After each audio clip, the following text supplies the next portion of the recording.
রব থাকবে না। খোদার আকাশটা যদি জাহান্নামের হুকুম হয়ে যায়, ওই জাহান্নামের আযাব সহ্য করতে পারবানি। ভালো করিয়া মনকে বুঝাইয়া কবরে যাইও। ওরে দুনিয়া কিন্তু থাকবে না। কোথায় তোমার বাবা, কোথায় তোমার দাদা? মালিকরে নিয়ে যাওয়া লাগবে কি লাগবে না? জোরে গাও, লাগবে কি লাগবে না?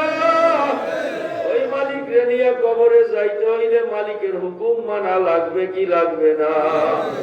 আজকের এই মাহফিলের শেষ রজনীতে মাওলার কাছে তওবা করব। মাবুদ গো, তুমি আমাদের জীবনে যা ভুল করছি তো করছি, মাফ করিয়া দাও। আর জীবনে তোমার নাফরমানি করব না। এরকম অন্তর থেকে খালেস নিয়াত করার কে কে নিয়াত করতে পারে? আল্লাহু আকবার। আল্লাহ আল্লাহ আল্লাহ আল্লাহ আল্লাহ আল্লাহ আল্লাহ আল্লাহ আল্লাহ আল্লাহ আল্লাহ আল্লাহ আল্লাহ আল্লাহ আল্লাহ আল্লাহ اللهم आमीन اللهم आमीन। ऐ खुदा रख तो मुझको हर लैलो नहार, इश्क में अपने मुझे बेसब्रो बेताबो हम बेकरार।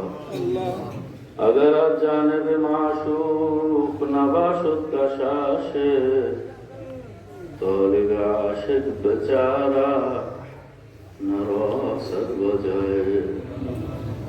ও মাবুদ গো, এক ফোঁটা নাপাক পানি দিয়ে বনি আদম বানাইয়া এই দুনিয়াতে কয়েকদিন ঘুরাইয়া ফিরাইয়া আবার ওই অন্ধকার কবরে নিয়ে যাইবেন। এই দুনিয়াতে আর কাহাকেও থাকতে দিবেন না। ভাই বলি, বন্ধুরে বলি, কেউ তো আপন না।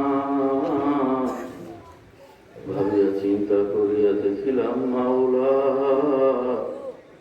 ওই অন্ধকার কবরে আপনি ছাড়া কেউ আপন হবে না। রব্বানা আতিনা ফিদ দুনিয়া হাসানাতাও ওয়া ফিল আখিরাতি হাসানাতাও ওয়া কিনা আযাবান নার। রব্বি ইরহামহুমা কামা রাব্বায়ানি সগীরা। وصلى الله تعالى على خير خلقه محمد وآله وأصحابه وأزواجه وأتباعه أجمعين، وارحمنا معهم برحمتك يا أرحم الراحمين. وعليكم السلام ورحمة الله.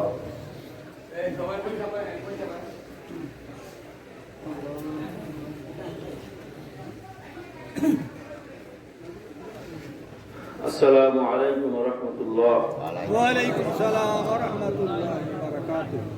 الحمد لله الحمد لله نحمده ونستعينه ونستغفره ونؤمن به ونتوكل عليه ونعوذ بالله من شرور أنفسنا ومن سيئات أعمالنا. من يهده الله فلا مضل له ومن يضلله فلا هادي له. ونشهد أن لا إله إلا الله وحده لا شريك له، ونشهد أن محمدا عبده ورسوله. أما بعد فأعوذ بالله من الشيطان الرجيم. بسم الله الرحمن الرحيم. إن الله وملائكته يصلون على النبي يا أيها الذين آمنوا صلوا عليه وسلموا تسليما. اللهم صل على سيدنا ونبينا وشفيعنا حبيبنا مولانا صلى الله عليه وعلى آله وصحبه وبارك وسلم. اللهم صل على سيدنا ونبينا وشفيعنا وحبيبنا وحبيبنا وحبيبنا ومولانا محمد صلى صلى الله الله عليه وعلى آله وأصحابه وبارك وسلم. اللهم صل على سيدنا ونبينا وشفيعنا وحبيبنا ومولانا محمد صلى الله عليه وعلى آله وأصحابه وبارك وسلم. أعوذ بالله من الشيطان الرجيم. بسم الله الرحمن الرحيم. أفحسبتم أنما خلقناكم عبثا وأنكم إلينا لا ترجعون. صدق الله المولانا العظيم وصدق رسوله النبي الكريم. আলহামদুলিল্লাহ, আল্লাহ রব্বুল আলামিনের দরবারে অসংখ্য শুকরিয়া। রব্বুল আলামিন আপনাকে আমাকে এই ফিতনা ফাসাদের জমানায় বেহেশতের বাগানে আলেম ওলামাদের সাথে জাকিরিনদের শাকিরিনদের সাথে বসার তৌফিক দান করছেন। শুকরিয়া তার বলি আলহামদুলিল্লাহ। এরা রাত্র অনেক হয়ে গেছে, আলোচনা এখন আর দীর্ঘ সময় করব না। বাকি আল্লাহর ইচ্ছা সামান্য কিছু সময় যদি আল্লাহ তৌফিক দান করেন। আমি কোনো সেরকম প্রফেশনাল ওয়াইজিং বক্তাও না। আল্লাহর বান্দারা দাওয়াত দিয়েছে কিছু দিনই আলোচনা, আখিরাতে মুক্তি পাওয়ার উদ্দেশ্যে, আল্লাহ এবং আল্লাহর রসুলকে রাজি খুশি করার উদ্দেশ্যে কিছু কথা কোরআন এবং হাদিসের আলোকে আলোচনার চেষ্টা করব, যার দ্বারা আমারও উপকার হয়, আপনারা কিছু উপকৃত হতে পারে। কারণ দিনের বুঝ হেদায়েত এটা কোনো ওয়াজের হাতে না, এটা একমাত্র আল্লাহ পাকের হাতে। সারা রাত্র ওয়াজ করলে হেদায়েত পাবেন এরকম কোনো গ্যারান্টি নাই। আবার বুঝ আল্লাহ পাক মানুষকে সংক্ষেপে অল্প দিনের দিয়ে দিতে পারে, পারে কিনা? পারে। ওয়াজ ছাড়াও আল্লাহ দিতে পারে। বহুত আল্লাহর বান্দাদের ইতিহাস জানছি, চরমায়ের মরুম আল্লাহ কুতুবের চেহারা দেখছে, হেদায়েত পেয়ে গেছে, ওয়াজ শোনা লাগে না। এরকম শুধু চরমায়ের আল্লাহ কুতুবের ইতিহাস না, বড় বড় আল্লাহর ওলিদের এরকম বহুত ইতিহাস আছে যে তাদের শুধু চেহারা দেখছে, দিন পেয়ে গেছে। এই জন্য সবাই নিয়াতকে খালেস করে, অন্তরকে আল্লাহমুখী করে যতটুকু সময় আলোচনা করব, অন্তরের কান লাগাইয়া কে কে শুনতে রাজি আছে? আল্লাহু আকবার। নিয়াতকে সহি করতে হবে, আগে কথা ঠিক কিনা? আল্লাহ আপনি কবুল করেন। খেয়ালের সাথে কথা শুনতে হবে। যারা চায়ের দোকানে দোকানপাটে আসেন, যদি ওয়াজে আসতে নাই পারেন, একটু কথাবার্তা আসতে বলবেন, যাতে এখানে যারা আমরা বসছি আমাদের ডিস্টার্ব না হয়। এতটুকু সহযোগিতা আপনারা করবেন। যারা চায়ের দোকানে আছেন, আবারও বলছি, একটু কথাবার্তা একটু আসতে বলেন। আল্লাহ ভাইরা, আমার এই মজলিস তো অত্যন্ত দামি মজলিস, ঠিক কিনা? আলেম ওলামাদেরকে মহব্বত করলে লাভ না ক্ষতি? কেমন লাভ? কিয়ামতের ময়দানে আল্লাহ পাক রব্বুল আলামিন যখন বান্দাবান্দিকে রহমতের নজর ফালাইয়া মাফ করার জন্য বিভিন্ন বাহানা ওসিলা তালাশ করতে থাকবে, বান্দার এমন গুনাহ কোন নেক পায় না শেষ পর্যন্ত আল্লাহ পাক বলবে, দেখো তো ও জীবনে কোনোদিন আলেম ওলামাদের সাথে বসছে কিনা, এক বছর এখানে খানা খাইছে কিনা। বলে হ্যাঁ মাওলা, পাওয়া গেছে, কত যাও এই উসিলায় মাফ করে দাও। সুবহানাল্লাহ। আলেমদেরকে মহব্বত করলে যদি জান্নাতে যাওয়ার কারণ হয়, আলেমদের সাথে দুশ্মনী করলে জাহান্নামে যাওয়ার কারণ হইতে পারে না? পারে। আর মহব্বত হইতে হবে শুধুমাত্র আল্লাহকে রাজি খুশির উদ্দেশ্যে। কারণ কিয়ামতের ময়দানে,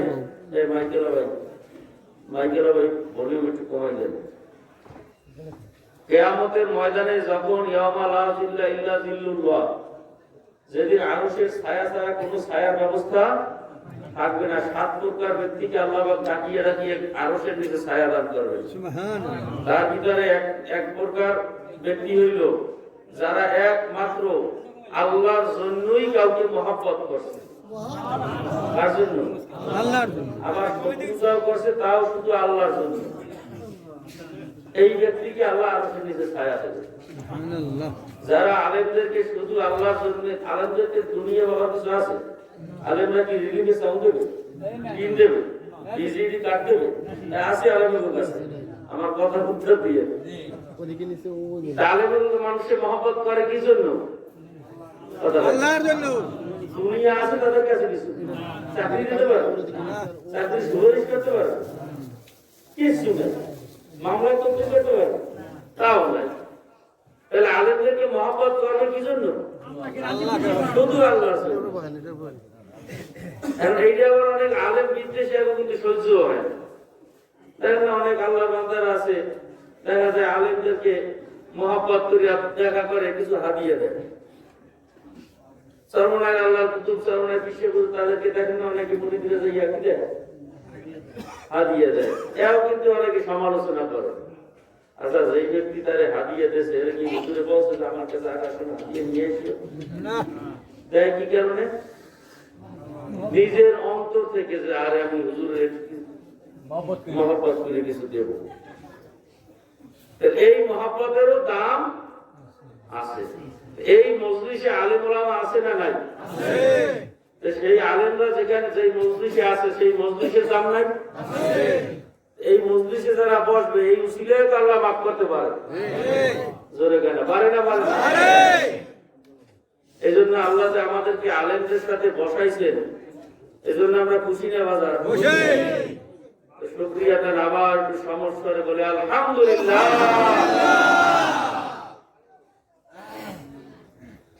ভাইরা আমার, কথা খুব সংক্ষেপ। এই মজলিসে যারা আমরা আছি, বুকে হাত দিয়ে একটা লোক বলতে পারবো যে হুজুর আমি জীবনে কোনোদিন দুনিয়া থেকে বিদায় হব না? একজনও নাই, একজনও নাই। তাহলে নিশ্চিত ওয়াজ কিন্তু এইটাই, এ ব্যাপারে কোনো ওয়াজ লাগে না। যে ঘটনাটা ঘটবেই, যে ঘটনাটা নিশ্চিত যে আমরা দুনিয়াতে কেউ একদিনও থাকতে পারবো না, এতে কোনো সন্দেহ আছে? এই কথা বিশ্বাস করতে কোনো ওয়াজ নসিহত লাগে? হিন্দু হোক, খ্রিস্টান হোক, বৌদ্ধ হোক, প্রত্যেকে বাধ্য এই কথা বিশ্বাস তার করাই। এখন প্রশ্ন হইল মৃত্যুর পর আমাদের অবস্থানটা কি হবে, যাব কোথায়? একটা চিন্তা ভাবনার আলোচনার বিষয় আছে না নাই? এই চিন্তাটা যে করে দুনিয়ায় সে হইল জ্ঞানী, সে হইল বুদ্ধিমান। আর যার ভিতরে এই চিন্তাটা নাই সে দুনিয়ার দিক থেকে বড় জ্ঞানী মানুষ কাকে বলতে পারে, পণ্ডিত বলতে পারে, মাতবার সাহেব বলতে পারে, চেয়ারম্যান সাহেব বলতে পারে, এমপি সাহেব বলতে পারে, মন্ত্রী সাহেব বলতে পারে, কিন্তু আসলে সে জ্ঞানী না। কারণটা কি? কারণ এই চিন্তা দুনিয়ার মানুষই শুধু করা লাগবে। কারণ মানুষের জন্য পরকালে দুইটা ব্যবস্থা, একটা হলো শাস্তি আর একটা হলো শান্তি। দুইটা কি কি? একটা শাস্তি, এই ব্যবস্থা কোন পশুর জন্য আছে? গরু, ছাগল, মহিষ কারোর জন্য? শুধু জিন আর ইনসান, এদের জন্য এই দুইটা ব্যবস্থা। হয়তো শাস্তি না হইলে আল্লাহ কোরআনে স্পষ্ট জানাই দিয়েছেন, ফারিকুন ফিল জান্নাতি ওয়া ফারিকুন ফিস সাঈর। হে দুনিয়ার মানুষ, তোমাদেরকে মওতের পরে আমি মাওলার দরবারে ফিরে আসতেই হবে। আসার পরে দুইটা জায়গার যে কোনো একটা ঠিকানা তোমার জন্য নির্দিষ্ট হবে। হয়তো তুমি শাস্তির উপযোগী হবা, না হয় তুমি শান্তির পুরস্কার পাবা। দুইটা যে কোনো একটা। এখন কোন লাইনে যাওয়া যাবে। শাস্তি পাইতে হইলে কি করতে হবে আর শান্তি পাইতে হইলে কি করতে হবে, এইটাই হলো মূল কথা। এই কথা বোঝার আগে আরেকটা কথা বুঝতে হবে, যেই মাওলা আপনাকে আমাকে শান্তি বা শাস্তির ব্যবস্থা রাখছে, এই মাওলা আপনাকে আমাকে দুনিয়াতে পাঠাইলো কেন? এটা প্রশ্ন আছে না? আমরা দুনিয়াতে কেউ ছিলাম না, ছিলাম না মায়ের পেটের থেকে আপনি আমি কি এই বুড়ো অবস্থায় হয়ে গেছি না না ছোট্ট শিশু? ছোট্ট শিশু। মায়ের পেটে কি ছোট্ট শিশু হিসেবে আল্লাহ পাঠাইছে না এক কাতরা পানির থেকে বানাইছে? কোন অস্তিত্ব ছিল? না তাহলে মায়ের পেটের থেকে আসলো কোথার থেকে? বানাই দিন। আল্লাহ কোরআনুল কারীমের ভিতরে বান্দা বান্দাকে স্মরণ করাইয়া দেয়, হাল আতা আলাল ইনসানি হিনুম মিনাদ দাহরি লাম ইয়াকুন শাইআম মাযকুরা ইন্না খালাকনাল ইনসানা মিন নুতফাতিন আমশাজিন নাবতালিহি ফাজআলনাহু সামিআম বাসীরা। হে দুনিয়ার মানুষ, তোমার কি মনে পড়ে না? তুমি কি একবারও চিন্তা করিয়া দেখো না, এই দুনিয়াতে আসার পূর্ব মুহূর্ত পর্যন্ত তোমার দুনিয়ায় কোনো অস্তিত্বই ছিল না। তুমি যে দুনিয়াতে আসবা তোমার কোনো আলোচনাও দুনিয়ায় ছিল না। ছিল? মায়ের পেটে কি আসবে, ছেলে না মেয়ে, এটা দুনিয়ার কোনো মানুষ বলতে পারে? কোন আলোচনা ছিল? আল্লাহ বলেন, হাল আতা আলাল ইনসানি হিনুম মিনাদ দাহরি লাম ইয়াকুন শাইআম মাযকুরা, কোনো অস্তিত্বই ছিল না। আমি মাওলা তোমাদেরকে সূরত দান করছি, আকৃতি দান করছি, ফাজআলনাহু সামিআম বাসীরা, আমি তোমাকে চক্ষু দান করছি, কান দান করছি, জবান দান করছি, সব কিছু ফি আহসানি তাকদীম, উত্তম সূরতে আমি তোমাকে বানাইছি। এখন এই দুনিয়াতে আল্লাহ পাঠাইলো কেন? আল্লাহ বলেন, ওমা খালাকতুল জিন্না ওয়াল ইনসা ইল্লা লিয়াবুদুন, আমি তোমাকে আমার ইবাদত করার জন্য পাঠাইছি। কি করার জন্য? ইবাদত করার জন্য। জোরে বল, কি করার জন্য? ইবাদত করার জন্য। আচ্ছা, ইবাদত মানে কি? গোলামি। ইবাদত মানে গোলামি। গোলামি কাকে বলে? হুকুম অনুযায়ী চলা। কি অনুযায়ী? হুকুম অনুযায়ী। হুকুম মানা, যা বলবে তা মানবে, যা বলবে তা মানবে। এর নাম কি? গোলামি। মুখ খুলে কথা বলে, এর নাম কি? যা বলবে তাই মানবে, কোনো অজুহাত দিতে পারবে না, কোনো অজুহাত দিতে পারবে, এর নাম হইল গোলামি। এখন গোলামি, গোলাম মনিবের গোলামি করে। গোলাম কার গোলামি করে? মনিবের গোলামি করে। মনিবকে যদি চেনে তাহলে মনিবের গোলামি করবে, মনিবকে না চেনবে গোলামি করবে না। আপনার এলাকায় এসপি সাহেব আসছে, ডিসি সাহেব আসছে, চার দোকানে বসছে সিভিল পোশাকে, আপনি চেনেন না, আপনি কি তারা সম্মান করবেন? কিন্তু যখন পরিচয় পাইবেন যে এই ব্যক্তি এসপি সাহেব, এই ব্যক্তি ডিসি সাহেব, তখন কি আগের থেকে সম্মান বাড়বে না কমবে? কারণ কি? পরিচয় জানতে পারছে, ঠিক না? ঠিক আল্লাহ পাক রব্বুল আলামিন কে আমাকে দুনিয়ায় পাঠাইলো, সে মাওলা কে, এই মাওলার পরিচয় যখন বান্দা পায় তখন তার গোলামিও মানতে পারে, তার হুকুম মানতে পারে। আপনি আমি দুনিয়ায় ছিলাম না, আলমে আরওয়ার ভিতরে আল্লাহ পাক যখন রূহদেরকে সৃষ্টি করছেন, সমস্ত রূহদেরকে আল্লাহ পাক ডাকলেন। আদম আলাইহিস সালাম থেকে শুরু করে সমস্ত রূহ, যত মানুষ দুনিয়াতে আসছে, এখন আছে, কিয়ামত পর্যন্ত আসবে, হিন্দু খ্রিস্টান বৌদ্ধ যত ধর্ম বর্ণ আছে, সবাইকে আল্লাহ পাক ডাকছেন। কোথায়? রূহের জগতে। কোথায়? রূহের জগতে ডাকিয়ে আল্লাহ পাক জিজ্ঞেস করছেন, আলাস্তু বিরব্বিকুম, আমি কি তোমাদের রব না? আমরা সবাই উত্তর দিয়েছিলাম, আপনি, আমি, এই মাওলানা সাহেব, এই ভাই, সবাই আমরা উত্তর দিচ্ছি, আল্লাহ আপনি আমাদের রব। আচ্ছা, তখন তো আল্লাহ আমাদের রব এমনি আমরা তারে মানতাম, কিন্তু আবার জিজ্ঞেস করবো কেন? কারণ আল্লাহ বাজাবানে হাল বলতেছেন, হে দুনিয়ার আমার রূহেরা শোনো, যুররিয়াতে আদম শোনো, আদমের সন্তানেরা, আমি তোমাদেরকে তৈরি করার একটা উদ্দেশ্য হইল আমি তোমাদেরকে দুনিয়া নামক একটা গ্রহে পাঠাবো, এখানে তোমরা থাকবা না। কোথায় পাঠাইবি? আমরা এখন আছি কোথায়? দুনিয়া নামক একটা গ্রহে। গ্রহে কি দুনিয়া নামক গ্রহ একটা, না এরকম অন্যান্য নামের হাজার হাজার কোটি কোটি গ্রহ আছে না নাই? আছে। আল্লাহ বলেন আমি তোমাদেরকে দুনিয়া নামক একটা গ্রহে পাঠাবো, সেই দুনিয়া নামক গ্রহে তোমাদেরকে আমি একটা শরীর দান করবো, সেই দুনিয়া নামক গ্রহে তোমার জন্য আমি সুসজ্জিত করিয়া পাঠাবো, সব কিছু সাজাইয়া রাখবো, আসমান দেবো, জমিন দেবো, চন্দ্র দেবো, সূর্য দেবো, তারকা দিয়ে সাজাবো, হ্যাঁ, জমিনকে তোমার মানে গাছ গাছালি দিয়ে সাজাবো, নদী নালা দিয়ে সাজাবো, সব কিছু সাজাইয়া হাজার হাজার লক্ষ লক্ষ অন্যান্য মাখলুকাত আমি সৃষ্টি করবো, এই সব কিছুর উপরে তোমাকে বাদশা হিসেবে সেখানে পাঠাবো।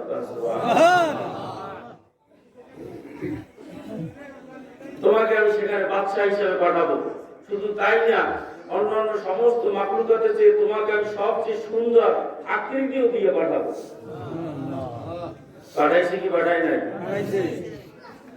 আল্লাহ পাক রব্বুল আলামিন আপনাকে আমাকে কত সুন্দর দুইটা চক্ষু দান করলেন, কত সুন্দর জবান দান করলেন, হাত দান করলেন, পাও দান করলেন, ফি আহসানি তাকওয়িম।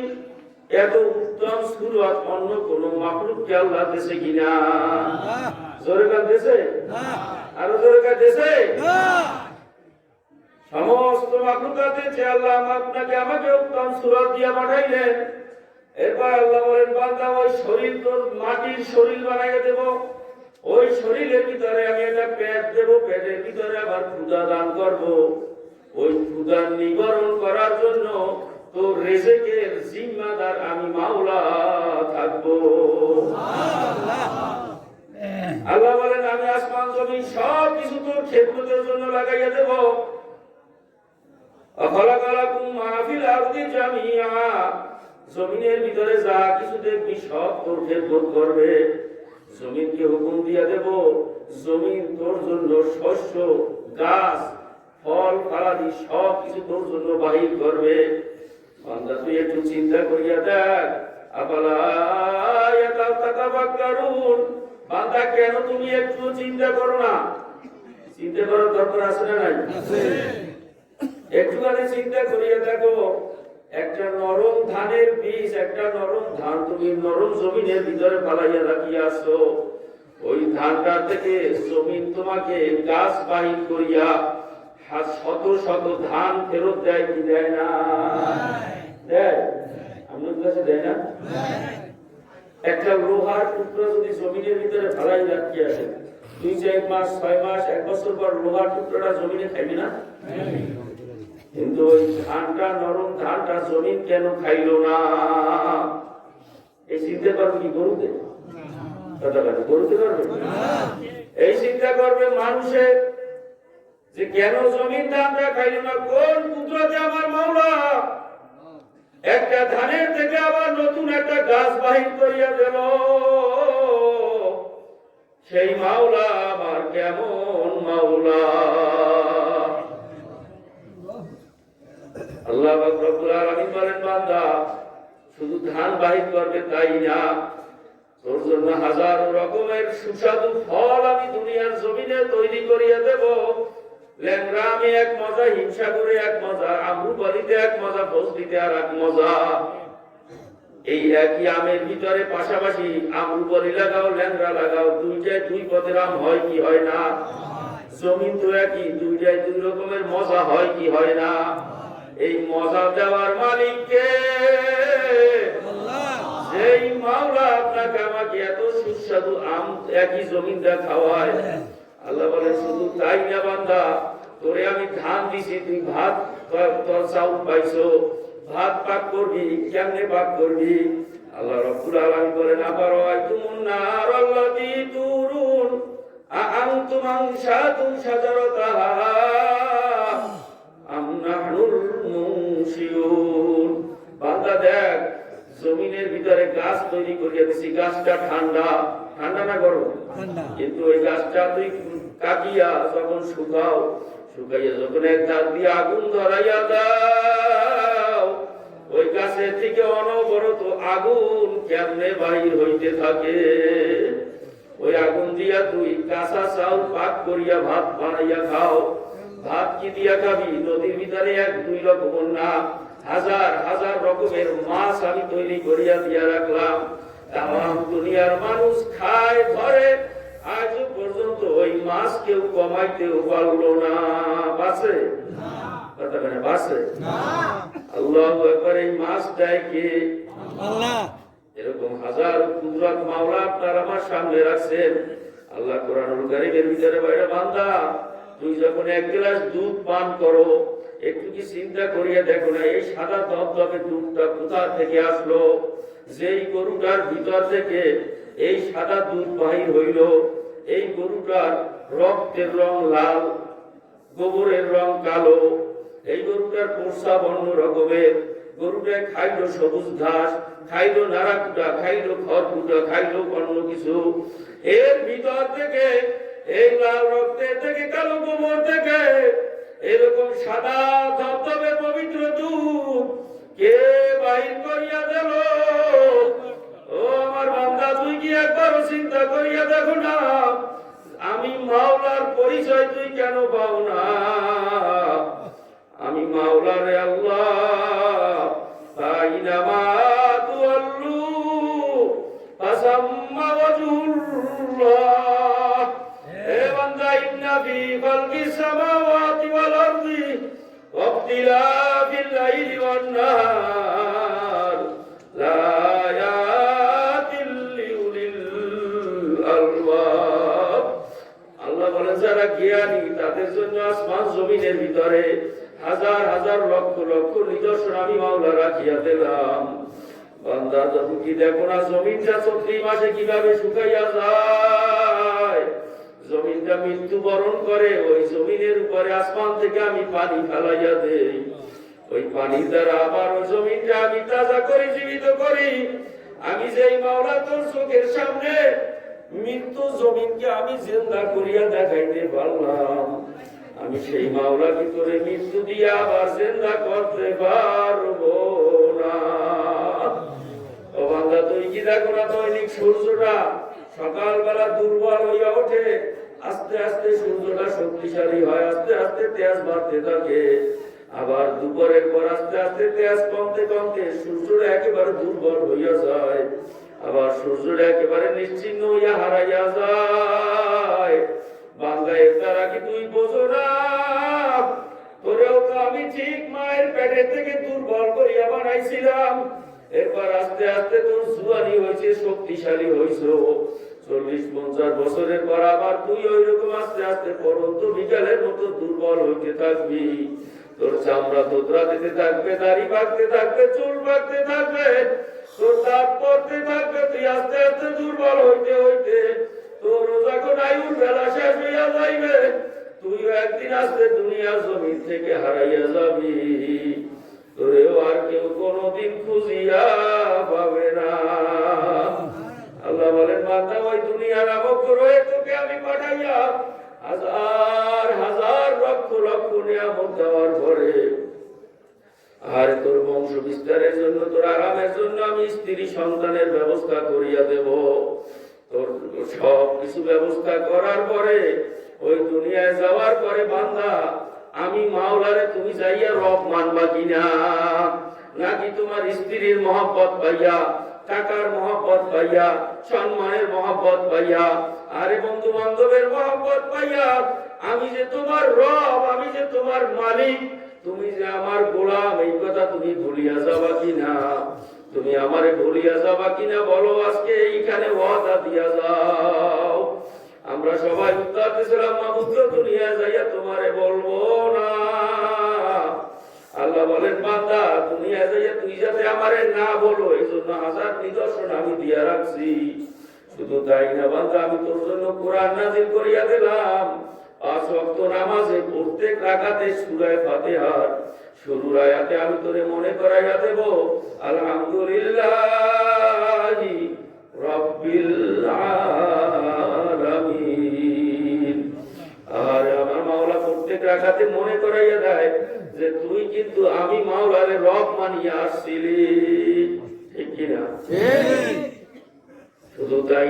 মধ্যে যাইয়া জিকির করো সুবহান রাব্বিয়াল আযীম।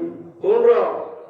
ওই সেই রবের কাছে ওয়াদা দিয়ে আসছিলাম, সেজদায় যাইয়া বলো সুবহান রাব্বিয়াল আলা। কোন রব? সেই রবের কাছে ওয়াদা দিয়ে আসছিলাম, সেই রবের কথা আমার মাওলা মনে করাইয়া দেয়। আল্লাহ বলেন রব্বিস সামাওয়াতি ওয়াল আরদ, আসমান জমিনের রব হইল আমি আল্লাহ। বান্দা তুই দুনিয়ায় যাবি ঠিকই, কিন্তু আমি মাওলা কিন্তু এক মুহূর্ত তোরে ছাড়বো না, বরং সব সময় আমি তোর দিকে তাকাইয়াই থাকবো। তুই কোথায় যাও, কি করো, কি বলো, কি খাও, সব কিন্তু আমি তোর দিকে তাকাইয়া তাকাইয়া দেখতে থাকবো যে তুই যে আমারে ওয়াদা করিয়া গেছিলি আমারে বলছো কিনা। আমার মাওলা আপনার আমার দিকে তাকাইয়া আছে না নাই? আল্লাহ বলেন আমি তোর সব সময় নিকটে থাকবো, এমনকি তুই যদি বিপদে পড়িয়া আমি মাওলারে ডাক দাও, আমি মাওলা তোর ডাকের জবাব দেব। বান্দা জিজ্ঞাসা করে মাবুদ গো তুমি আমার কত নিকটে থাকবা? আমার মাওলা উত্তর দেয় নাহনু আকরাবু ইলাইহি মিন হাবলিল ওয়ারিদ। বান্দা আমি তোর সার রগের চেয়েও তোর কাছে থাকবো। আমার মাওলা বলেন অফি আনফুসিকুম আফালা তুবসিরুন। বান্দা আমি তোর মধ্যেই থাকবো, তুই আমারে কেন দেখো না? আল্লাহু আকবার। বান্দা বলে মাবুদ গো আমি ডাক দিলে তুমি শুনবা। বান্দা উদুনি আস্তাজিব লাকুম। বান্দা তুই আমারে ডাক দিতে দেরি, আমি মাওলা তোর ডাকের জবাব দিতে দেরি করব না। মাবুদ তোমারে আমি কি বলিয়া ডাকবো? আমার মাওলা কোরআনে শিখাইয়া দেয় কুলিদুল্লাহ আবিদুর রহমান আইয়াম্মা তাদউ ফালাহুল আসমাউল হুসনা।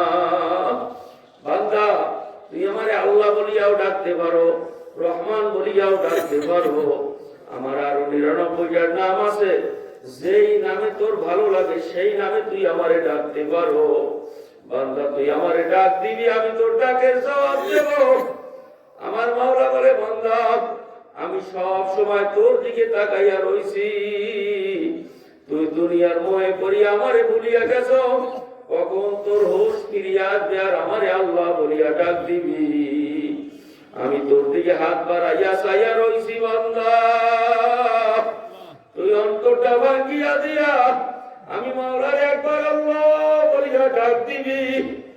আমি মাওলার কুদরতি পরানরা ঠান্ডা হইয়া যাইবে। আমি মাওলা তোর জীবনের ভুল ত্রুটি ক্ষমা করিয়া দেব, তোরে আমার রহমতের তুলে তুলিয়া নেব। বান্দা খবরদার ওয়ালা তাকুম মিনাল গাফিলিন। বান্দা তুই আমারে ভুলিয়া যাইস না, তোর ক্ষতি হইয়া যাইবে। ওয়ালা তাকুনু কাল্লাযীনা নাসুল্লাহ। খবরদার খবরদার দুনিয়া পাইয়া আমি মাওলারে ভুলিও না। কারণ ওই অন্ধকার কবরে যেদিন তোমার যাওয়াই লাগবে, ওই অন্ধকার কবরে যাওয়ার পরে এখন চাইয়া দেখো তোমার ছেলেও নাই, তোমার মেয়েও নাই, ওরে ধন সম্পদ নাই, আত্মীয় স্বজন নাই। এখন ডাইনে মাটি বামে মাটি, নিচে মাটির বিছানা।